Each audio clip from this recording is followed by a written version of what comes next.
Hello everyone. बेटा आज हम स्टार्ट करेंगे चैप्टर नंबर 4 खनिज एवं धातु।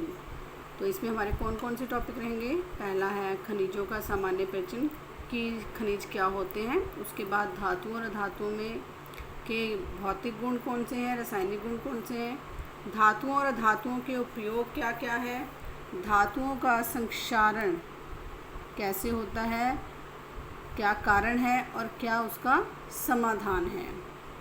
तो गैल्वनीकरण पढ़ेंगे हम इसमें, और हम पढ़ेंगे मिश्र धातु।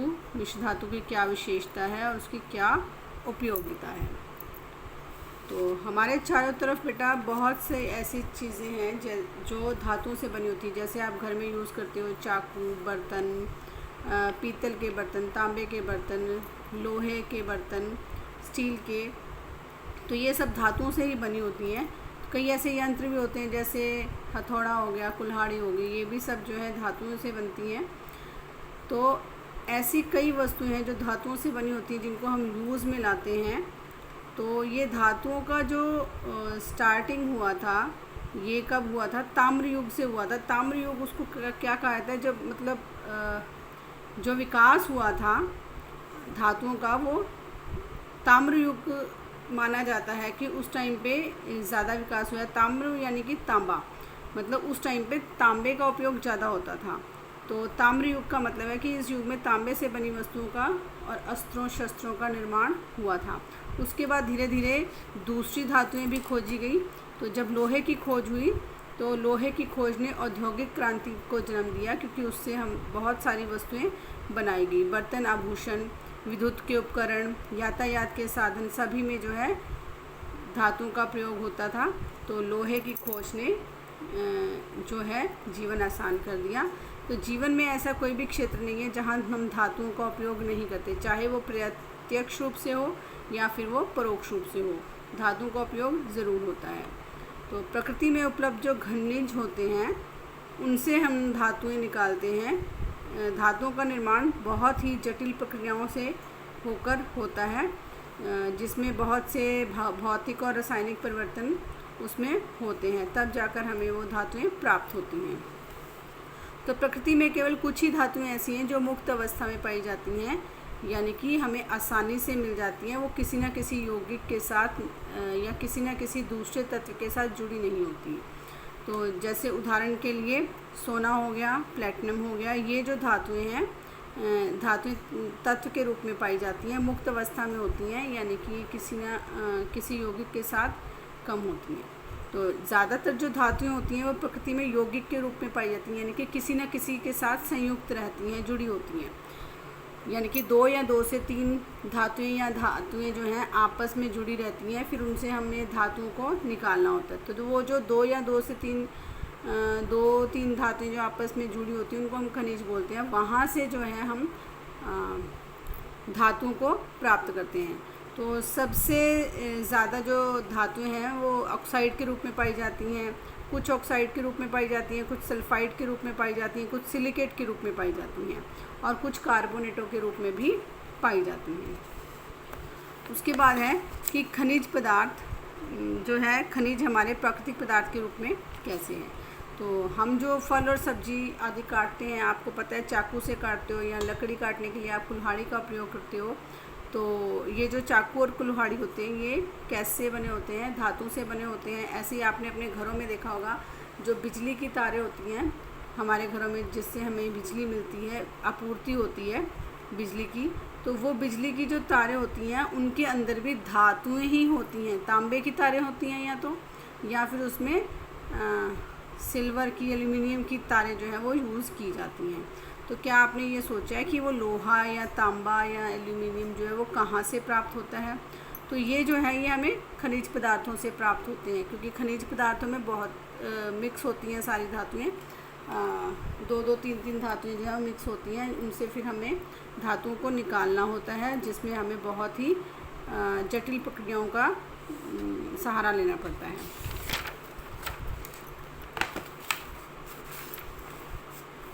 तो पृथ्वी की भूपर्पटी का निर्माण जो है विभिन्न प्रकार के तत्वों और यौगिकों से हुआ है। भूपर्पटी आपको पता है, आपने एसएसटी में पढ़ी होगी कि भूपर्पटी में प्राकृतिक रूप से पाए जाने वाले जो अकार्बनिक तत्व होते हैं और यौगिक होते हैं उनको हम खनिज कहते हैं, जो पृथ्वी के अंदर से निकाले जाते हैं। अंदर से भी होते हैं, कुछ तल पर भी होते हैं और कुछ समुद्र में भी होते हैं। तो जैसे क्वार्ट्स और माइका है, हेमेटाइट है, बॉक्साइट है, अर्जेंटाइट है, ग्रेनाइट है।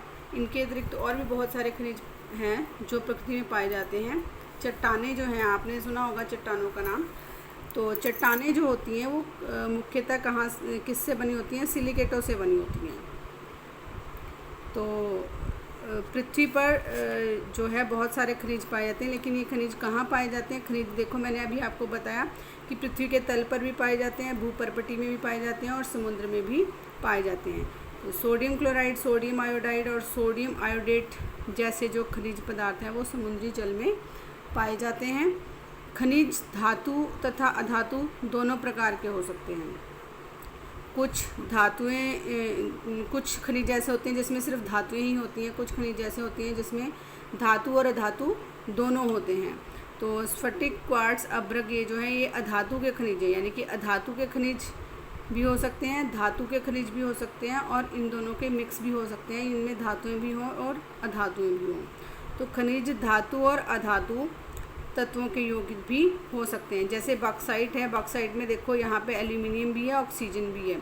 तो एल्यूमिनियम जो है वो हमारी धातु है और ऑक्सीजन जो है वो हमारी अधातु है। तो ये धातु और अधातु का यौगिक है हमारा बॉक्साइट। तो इसी प्रकार कॉपर ग्लास है, ये भी हमारा धातु और अधातु का मिक्स्ड रूप है, खनिज है। इसमें तांबा जो है वो हमारी धातु है और सल्फ़र जो है ये जो सल्फ़र है ये हमारा क्या है? अधातु है। तो ये जो कॉपर ग्लास है ये हमारा धातु और अधातु का यौगिक है। अधिकांश धातुएं जो हैं वो संयुक्त रूप में पाई जाती हैं। अभी मैंने आपको बताया था कुछ ही धातुएं हैं जो केवल मुक्त अवस्था में पाई जाती हैं, जैसे सोना और प्लेटिनम। ज़्यादातर जो है वो ऑक्साइड के रूप में, सल्फाइड के रूप में, कार्बोनेट के रूप में और सिलिकेट्स के रूप में हमारी जो धातुएं वो पाई जाती हैं, धातुएं और अधातुएं। उसके बाद है अयस्क। अयस्क क्या होता है? अयस्क बेटा वो होता है जब हम किसी धातु को निकालते हैं किसी भी खनिज में से, तो अगर वो हमें आसानी से मिल जाता है और बहुत ज़्यादा मात्रा में मिलता है और उसमें हमारा खर्चा भी बहुत कम आता है, तो वो उसका अयस्क कहलाता है। तो लगभग सभी चट्टानें जो होती हैं उसमें कुछ न कुछ मात्रा में धात्विक खनिज पाए जाते हैं, परंतु कुछ में धातु की मात्रा इतनी अधिक होती है कि उससे धातु को निष्कर्षित करना आसान हो जाता है, सरल हो जाता है। लेकिन कुछ में इतनी कम होती है कि जिसमें से हमें धातु को निष्कर्षित करना बहुत कठिन और बहुत महंगा पड़ता है। तो यदि खनिज में धातु की अधिकता होती है तो उससे धातु का निष्कर्षण क्या होता है? ईजी हो जाता है, सरल हो जाता है। तो ऐसे खनिज जिससे धातु का निष्कर्षण अधिक भी हो और सरल भी हो और हमारा खर्चा भी कम आए, वो क्या कहलाते हैं? अयस्क कहलाते हैं। तो सभी अयस्क जो होते हैं वो खनिज हो सकते हैं, लेकिन सभी खनिज जो होते हैं वो अयस्क नहीं हो सकते। ऐसा क्यों लिखा गया है? अभी मैंने बताया, ऐसे खनिज जिससे हम धातु का निष्कर्षण अधिक मात्रा में करते हैं, सरलता से करते हैं और कम खर्च में करते हैं। तो सभी खनिजों से तो ऐसा नहीं हो सकता, तो इसीलिए सभी अयस्क जो होते हैं वो तो खनिज हो सकते हैं, लेकिन सभी खनिज जो होते हैं वो अयस्क नहीं हो सकते। तो अयस्क धातुओं के ऑक्साइड, सल्फाइड, सल्फेट और कार्बोनेट के रूप में पाए जाते हैं, मैंने आपको अभी बताया। तो अधिकांश अयस्क जो होते हैं वो उसमें एक ही धातु उपस्थित होती है, लेकिन कुछ ऐसे होते हैं जिसमें एक से अधिक धातु भी उपस्थित होती है। यहाँ पर एक टेबल बना के दिखाया हुआ है, ये तालिका है जिसमें आपको बताया गया है कि ये कौन कौन सी धातुएं हैं, इनके अयस्क कौन कौन से हैं और इनके रासायनिक सूत्र क्या हैं और हमारा अयस्क का रूप कौन सा है। तो जैसे यहाँ पर मैग्नीशियम है, मैग्नीशियम के अयस्क यानी कि इसका अयस्क कौन सा है? मैग्नेसाइट। और रासायनिक सूत्र है हमारा MgCO3 और MgCO3 यानी कि मैग्नीशियम कार्बोनेट, तो इसका मतलब इसका अयस्क का रूप क्या है? हमारा कार्बोनेट। ऐसे ही जिंक जो है वो उसका अयस्क का नाम कैलेमाइन है, तो ये भी जिंक कार्बोनेट इसका रासायनिक सूत्र है, तो ये भी हमारे कार्बोनेट के रूप में होता है अयस्क। ऐसे ही जो लेड है उसके अयस्क का नाम गैलेना है, जिसको हम लेड सल्फाइड से निकालते हैं, इसको हम PbS को बोलते हैं, लेड सल्फाइड। Pb है लेड का और S है सल्फाइड का, तो इसका मतलब इसके अयस्क का रूप हो गया सल्फाइड। ऐसे ही कॉपर है, कॉपर ग्लास से निकलता है, इसमें भी हमारा कॉपर है और सल्फाइड है, तो इसका अयस्क का रूप भी क्या हो गया हमारा सल्फाइड। नेक्स्ट है हमारा आयरन। आयरन जो है उसके अयस्क का नाम है हमारा हेमेटाइट। हेमेटाइट में जो ये हमारा रासायनिक सूत्र है यौगिक का वो है Fe2O3, यानी कि देखो यहाँ पर O है यानी कि ऑक्सीजन है, Fe है हमारा आयरन, तो ये जो है इसमें अयस्क का रूप क्या हो जाएगा ऑक्साइड हो जाएगा। तो उसके बाद है एल्यूमिनियम। एल्यूमिनियम हमें बॉक्साइड से मिलते हैं, बॉक्साइड जो है उसमें है एल्यूमिनियम ऑक्साइड, तो ये O आ गया, तो इसका मतलब इसके अयस्क का रूप भी हमारा ऑक्साइड है। नेक्स्ट है हमारा सिल्वर। सिल्वर जो है उसके अयस्क का नाम अर्जेंटाइट है, ये सिल्वर का साइन है Ag, और ये सल्फ़र का है सल्फाइड का, तो इसका मतलब इसके अयस्क का नाम है सल्फाइड। कैल्शियम जो है वो जिप्सम से मिलता है CaSO4, यानी कि कैल्शियम सल्फेट, सल्फेट का सूत्र होता है SO4, तो कैल्शियम सल्फेट है, तो इसका मतलब इसके अयस्क का नाम हमारा होगा सल्फेट। उसके बाद है भारत में खनिज की उपलब्धता, कि कहाँ कहाँ खनिज पाए जाते हैं भारत में। तो लोहा, तांबा, चांदी और कई अन्य ऐसी धातुएं हैं जिनसे बनी वस्तुओं का हम उपयोग करते हैं रोज़। तो हमारे देश में लोहा, तांबा, सोना, एल्यूमिनियम बहुत सी ऐसी धातुएं हैं जो कि पृथ्वी की भूपर्पटी में हमें मिलती हैं, खनिजों से हम प्राप्त करते हैं। कुछ धातुएं हमारे देश में उपलब्ध नहीं है, फिर हम क्या करते हैं उनको हम दूसरे देशों से मंगवाते हैं यूज़ करने के लिए। तो अपने देश में जो पाए जाने वाले खनिज हैं उनके बारे में ये एक टेबल बना हुआ है कि जो लोहा है उसके अयस्क का नाम अभी मैंने बताया था ऊपर भी कि हेमेटाइट है, और ये कहाँ कहाँ हमें मिलता है, बिहार, उड़ीसा, मध्य प्रदेश, कर्नाटक, तमिलनाडु और छत्तीसगढ़ में। ऐसे ही तांबा मैंने बताया था, तांबा जो है वो कॉपर ग्लास, कॉपर पायराइट से मिलता है, उसके अयस्क का नाम कॉपर पायराइट या कॉपर ग्लास, और उसका प्राप्ति हमें कहाँ से मिलता है, ये ज़्यादा आंध्र प्रदेश में, बिहार में, मध्य प्रदेश में और राजस्थान में। ऐसे ही सोना जो है वो मुक्त अवस्था में होता है, लेकिन वो कहाँ पर मिलता है हमें, कोलार खान कर्नाटक में और आंध्र प्रदेश में। एल्यूमिनियम के अयस्क का नाम बॉक्साइट है, बॉक्साइट हमें मध्य प्रदेश, छत्तीसगढ़, बिहार, उड़ीसा, तमिलनाडु, गुजरात और जम्मू कश्मीर में मिलता है।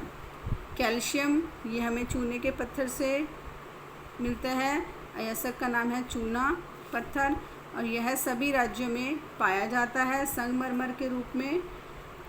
यह राजस्थान और मध्य प्रदेश में पाया जाता है। इसके बाद है हमारा कि ऐसे कुछ धात्विक खनिजों के बाद अधातुएं भी हैं जो हमारे देश में मिल जाती हैं आसानी से। कौन कौन सी हैं ये देखिए, सिलिकॉन और ऑक्सीजन। सिलिकॉन और ऑक्सीजन जो है इनके धात्विक खनिज क्या है हमारा अभ्रक, और ये कहाँ पर मिलता है हमें, बिहार, उड़ीसा, तमिलनाडु और राजस्थान में। ऐसे ही कार्बन जो है हमारी धातु वो संगमरमर चूना पत्थर इसका धात्विक खनिज है, और ये हमें राजस्थान में मिलती है। कार्बन और हाइड्रोजन इसका अधात्विक खनिज है हमारा पेट्रोलियम, जो कहाँ कहाँ मिलता है, गुजरात, असम, अरब सागर के तटीय क्षेत्रों में, कावेरी, कृष्णा, गोदावरी के मुहानों पर। ये आपने पढ़ा भी होगा बेटा SST में। कार्बन जो है अधातु वो हमें मिलती है कोयले से भी, अधात्विक खनिज इसका कोयला भी है, और ये कोयला जो है हमें ज़्यादातर कहाँ मिलता है, पश्चिमी बंगाल, बिहार और तमिलनाडु में। तो भारत में सोना, तांबा, जिंक और टंगस्टन खनिजों की उपलब्धता बहुत ही कम है, लेकिन प्लेटिनम खनिज जो है उसका बहुत ज़्यादा अभाव है यहाँ पर। तो अयस्क जो है प्रकृति में पाया जाने वाला वह खनिज है, मैंने आपको बताया था, जिसको हम सरलता से ज़्यादा मात्रा में और कम खर्च पर निकाल सकते हैं, उसको हम अयस्क बोलते हैं। तो अयस्क पृथ्वी में जब पाया जाता है उसमें एक या एक से अधिक धातुएं और धातुएं होती हैं जिनको हम निष्कर्षित करते हैं। तो निष्कर्षित करने की जो प्रक्रिया होती है, मैंने आपको बताया कि धातु निकालने के लिए हमें बहुत सी कठिन प्रक्रियाओं से गुज़रना पड़ता है। तो वो जो प्रक्रियाएं होती हैं, वो जो पूरे हमारे स्टेप्स होते हैं जो हमें खनिज से लेकर धातु तक निकालने के लिए, धातु को खनिज से कैसे निकाला जाता है, कौन कौन से स्टेप्स आते हैं, कौन कौन से हमें विधियां यूज़ करनी पड़ती हैं, तो वो सारी विधियों का जो उपयोग करते हैं हम अयस्क से धातु निकालने के लिए, तो उस प्रक्रिया को हम क्या कहते हैं, धातु कर्म कहते हैं। तो यहाँ लिखा भी है कि अयस्क से धातु अधातु धातु प्राप्त करें या हम अधातु प्राप्त करें, उसको करने के लिए हमें विभिन्न उपयोगों के लिए शुद्ध रूप में शुद्ध करने के लिए जो हमारी प्रक्रियाएं हैं उसको हम विज्ञान में क्या कहते हैं, धातु कर्म कहते हैं। तो आज हम यहीं तक करेंगे, इससे आगे नेक्स्ट वीडियो में।